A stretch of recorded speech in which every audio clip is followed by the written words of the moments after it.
اهلا بيكم في حلقه جديده على قناه عرب هاردوير. انا مصطفى محمد وده الزوتك جيمنج ميك 1. خلينا متفقين ان في فرق بين البي سي والكونسول واللابتوب في الجيمنج. اللي بيشتري كونسول او جيمنج لابتوب في العادي بيحب يريح نفسه من وجع دماغ اشتري انهي قطعه وليه القطعه دي وليه مش القطعه دي، وطبعا بيدور على نقطه ان هو يتنقل بيهم والحجم الصغير بتاعهم. المشكله ان الكونسول وان كان بيقدم فيجوال كويسه لازالت طبعا في المقارنه مع البي سي هي اقل لنفس اللعبه، وطبعا ما فيش تواجد لعمليه المالتي تاسكينج ولا حتى عمليه الابجريد.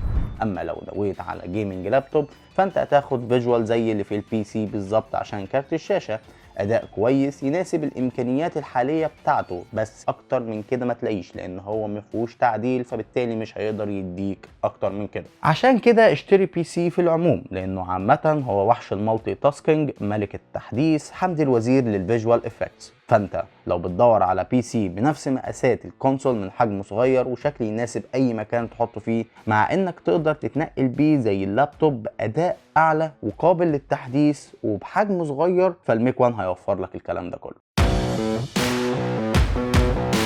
الميك 1 عبارة عن بي سي بأبعاد قريبة من أبعاد الكونسول، أكبر شوية، بس كونسبت إن أنت تقدر تحطه في أي مكان وما ياخدش مساحة كبيرة موجود. ده غير إن الشكل بتاعه كويس جدا عشان الار جي بي. مواصفات النسخة اللي معانا تظهر لك حالا. في منه نسخ بمعالج أقل وكارت أقل يناسب الميد رينج، أما لو بتدور على نسخة أعلى في المواصفات من حيث معالج من الجيل الثامن وكارت شاشة جي تي اكس 1080 فهو متاح. هيكل الجهاز الخارجي بالكامل من البلاستيك بشكل شبه عربيات السباق، خصوصا في الجنبين باماكن تهويه للمكونات الداخليه او لكارت الشاشه. والميزه هنا ان المكونات كلها مش في مكان واحد، البورد والرامات والباور والاس اس دي والاتش دي دي في مكان وكارت الشاشه في مكان تاني خالص، بالتالي هينعكس على درجات الحراره انها تكون اقل.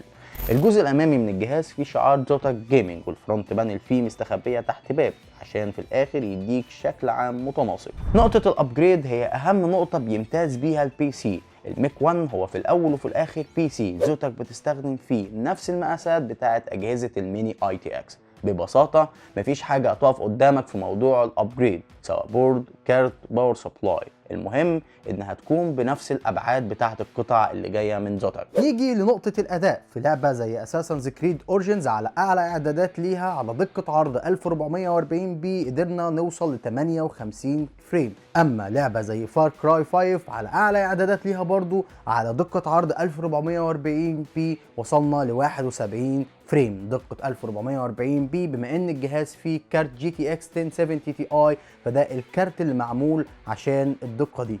بس بعيدا عن الفريمات اللي طبعا بتديك سلاسة في اللعب، هتلاقي ان الفيجوالز في البي سي مقارنة بمنصة زي الاكس بوكس 1 اكس ومنصة زي سوني بلاي ستيشن 4 برو، الصور في البي سي كانت مشبعة اكتر بالتفاصيل على دقة عرض 1440 بي.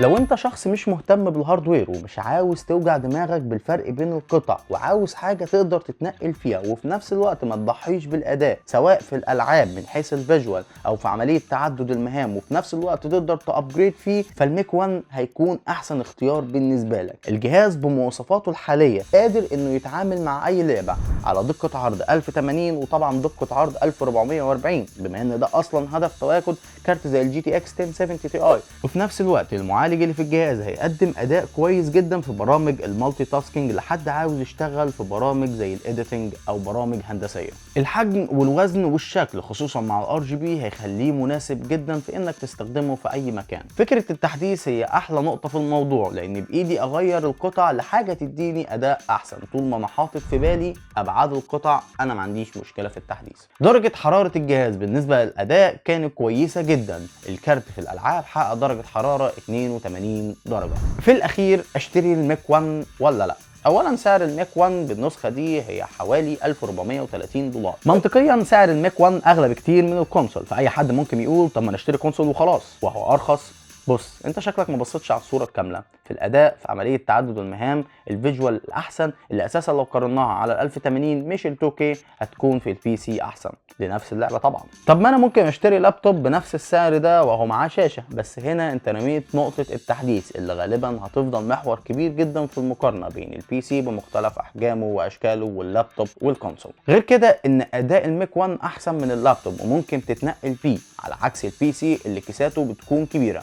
اي نعم انت هتتكلف شاشه، بس هتقدر تختار شاشه حجمها اكبر ومواصفاتها احسن من اللي بتيجي في اللابتوب. فانت في التعليقات قول لنا لو شايف ان الميك 1 ممكن يكون حل مناسب لحد عاوز ياخد تجربه البي سي بالكامل من حيث مؤثرات افضل مقارنه بالكونسول، ومالتي تاسكينج افضل من اللابتوب والكونسول، وطبعا ما تنساش القدره على التحديث. وكالعاده انزل بص على اول تعليق واعمل لايك وشير واشترك في القناه عشان تتفرج على الحلقات.